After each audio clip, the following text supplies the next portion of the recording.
I'm originally from Ballynahinch, which is County Down. It's about 10 miles from Downpatrick, which is where I went to school. And it was kind of handy to get down to the racetrack then on Wednesdays and Fridays.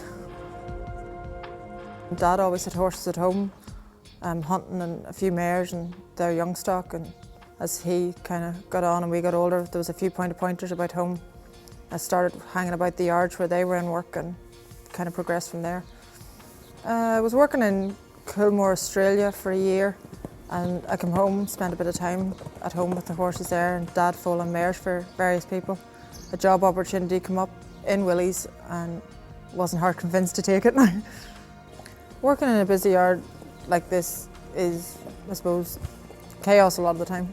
Organised chaos, but it's good crack. The lads in the yard are fairly sound. It's hard work, especially the hours. They're long hours. You get every second week off or weekend off, and the horses you look after don't necessarily fall into that pattern either. Like a lot of the time Fly would run on my Sunday off, or Mikhail would run on my Sunday off, and you don't have to go with them, but I do. So you give up your Sunday off. You don't have to get up as early, but you give up your Sunday off and you go racing with them anyway. This is my third year with Hurricane Fly. Got him this will be my third Cheltenham. And I got him the start of the season before that, so it's probably 3.5 years in total now that I've had him. I think we always knew Fly was good, even before I got him. There was a couple of girls looking after him before me, and the couple of years they had him, we always knew he was fairly special. And he's just gone on now. The first year I had him was the year he got his 5 Grade 1s, and that definitely just proved it beyond any doubt that he was what we always thought he was and beyond. Oh, he's a character. Like everybody says on the TV that he looks buzzy and wound up, and he's actually not too bad. He's just very focused and very impatient. He just wants to get on with his work. He's biting her on one side and I'm growling at her at the other side if things are not done right. Just have to mind your fingers and everything, your arms when you go to do anything with these rugs or check his legs. You really want someone holding him. He's like a colt all the time.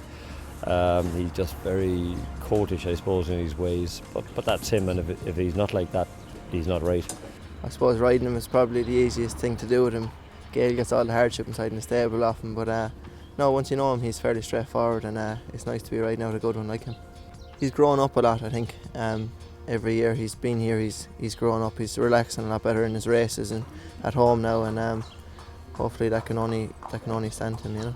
Seems to be a lot stronger this year. I was never really happy with him last year, and we got him right for the Irish Champion Hurdle, and he did fantastic. I thought I had him right for Cheltenham. A little bit disappointing there, and came okay for Punchestown, but I'm overall more happy with him since he came in this season.